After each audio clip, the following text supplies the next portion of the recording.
Breaking the wall to STEM education for women and girls in Nigeria. Stanley Anigbogu, STEM for Her, Nigeria. Good morning, everyone. Good afternoon. My name is Stanley Anigbogu, and I am the CEO and founder of Artichops, Nigeria. My journey started 5 years ago. Before that, I always had a dream of becoming a great inventor. I had a dream. That dream ended because I had lack of resources to work on my project, weak support system, and I didn't have access to my peers. This problem is a problem that I promised myself, that I would be a leading factor to provide the support for the next generation of young inventors and innovators in Nigeria, and that led to the creation of Artechubs. But we changed our vision when we found out one story. On a Saturday morning, a young girl came up to me, and she asked that her mom refused her to participate in a science fair exhibition. Why? I was sad, but this is the reason I really got sad. Her mom said, "You can't participate because science fair is meant for boys." And just that quote really changed the way I thought I was actually impacting students, because I have impacted 5,000 students across Nigeria in the space of 2 years, but only 10% were girls. And we found out that factor was because schools that had girls didn't want us to train these girls because they felt that the program wasn't necessary for the girls. So we asked ourselves, what is the main problem? The problem is young girls don't have a networking system to work together collaboratively on projects. 2, they lacked access to the support system to guide them towards those projects. 3, they were told by society itself that women cannot be inventors, and invention is the key beauty of science that inspires the next generation. So we came up with a program, Act to Get Her, and under that program, we provide funds, mini grants, but that was not the aim. The aim was STEM for Her, using materials that these young girls could find in their environment to work on science fair projects that would create a sustainable model so that these girls, after the program, they could still go out in the environment and find those resources to work on those science fair projects. And the STEM for Her program was a month program. The first week, these girls go out and scavenge for these materials. The second week, they ideate and find problems. The third week, they move into the design and rapid prototyping. After that, we help and guide them and promote and produce like their prototypes. And during this process, we also help them to have access to opportunities that they never knew. They didn't have access to laptops or phones, so we provide it for them to find access to international events and competitions. Remember the story I told you about the young girl that her mom refused her to participate in the science fair? Through our program, she led a group of 2 girls to win the Beyond School Community Challenge in Nigeria. That competition in the last 5 years has been won by only boys, and she broke that spell through our program. And this was something that I was so proud of. This is the second girl that created lamps out of recycled materials. And once I get back to Nigeria, that's why I really have to go back to Nigeria. We are launching a project whereby she would deliver 50 lamps to rural community kids that do not have access to reading lamps. And the following was identified, our talents, because one of my students was selected as a finalist for the following was Future Engaged category. And that was something I was so proud of, that yes, I am actually having this impact. I always tell my female students that they are smarter than the boys. Don't be loud about it.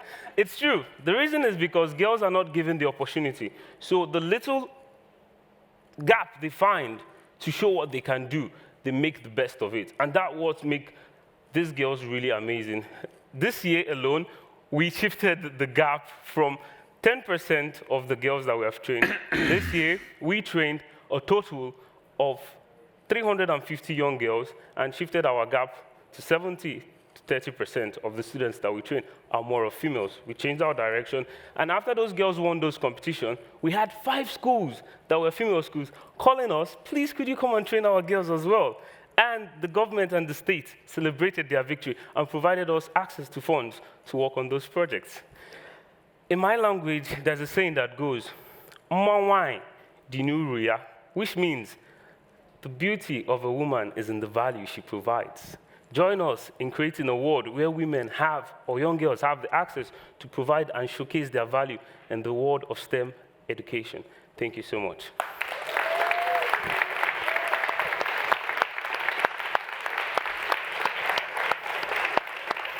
Stanley, what an amazing presentation. But, sorry, I have to say, this is an amazing outfit.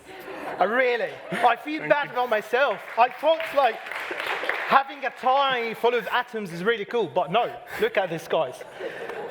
Yeah, fabulous. So I think it's time now for questions from our jury and our audience. So please, if you have any questions, raise your question sign. Do we have any questions? Yeah, we have a question here from our jury. It's the first one. Yeah, great program. I mean, how do you aiming to scale this? Yeah, I mean, I think you have started and now it's snowballing, but what do you need to scale this and how do you interact with relevant stakeholders? The way we are scaling it right now, because it's not just a program that happens and after that the school goes back to normal. So we call it the STEM for Her Club. So these young girls are the ones that actually initiated this club. We never had a concept to do this. They told us, we formed the club, we're working on projects, come and see what we're doing. And we said, wow, that's an amazing idea. We implemented that into 4 schools that we have right now, and those girls' schools have the STEM for Her clubs. And those that we train others, and after the program, we come and facilitate. And also, their teachers are now interested in the process of using STEM education as a tool to propel girls to global opportunities and participate and play a role in science. And we engage with the school owners, the government, because when these girls go out and represent their school, the state, it shows that young women have the ability. That perception that we had that they didn't have the ability is now cancelled. And that's how we are engaging with the stakeholders. Thank you very much. Brilliant. So we have another question here from one of our juries, and we have another one from one of our audience. So we're going to start with a question from one of our audience. Fantastic presentation, Stanley. Nigeria has one of the largest number of out-of-school children, and my guess is that when you look at that figure, I think the girls will be the most. How do you hope to consider bringing in young girls who are not in school at all, and encouraging them to pursue careers in STEM? Yes. So this year we identified these girls from their schools, and in the region of Nigeria that I stay, there are a very limited number of girls that are out of school. But in the north, we are planning to grow to the north, whereby we create incubation hubs that are going to be made out of trailer containers that are we're going to build those, and that's a plan for next year. It's a leak. So it's a project that we're planning to scale up in the north, whereby these girls have a STEM hub where they can come. We call it the Creative Lab.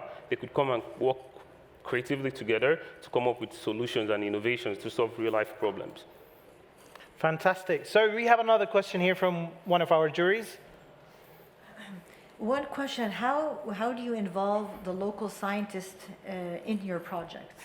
So, amazing. So Artechubs on its own is a long chain of inventors, students, and teachers.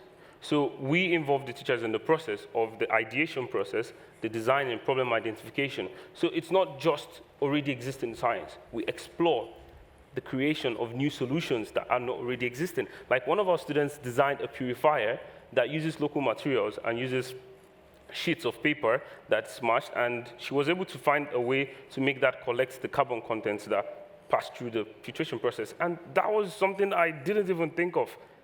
And these young girls were able. So we're giving them the ability that the world is open. Your imaginations are limitless.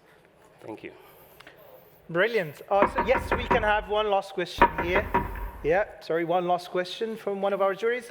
Are you working with research institutes and institutions and researchers as such, or just with schools and teachers? So for now, we're working with schools and teachers. By next year, we hope to scale both to university students, because this is a program that's not just meant for little girls. It's a program that could impact other young girls or ladies in schools or in universities. And also in the future, we're planning to engage, the question he asked, the girls that are out of school. It's a really big problem in the northern part of Nigeria, and that is one of our focus for next year. And we plan to blow up in the next 2 or 3 years to get to more girls and create more female inventors. Thank you. Great. So with this note, I'm happy to just ask everyone to give a massive round of applause for Stanley here.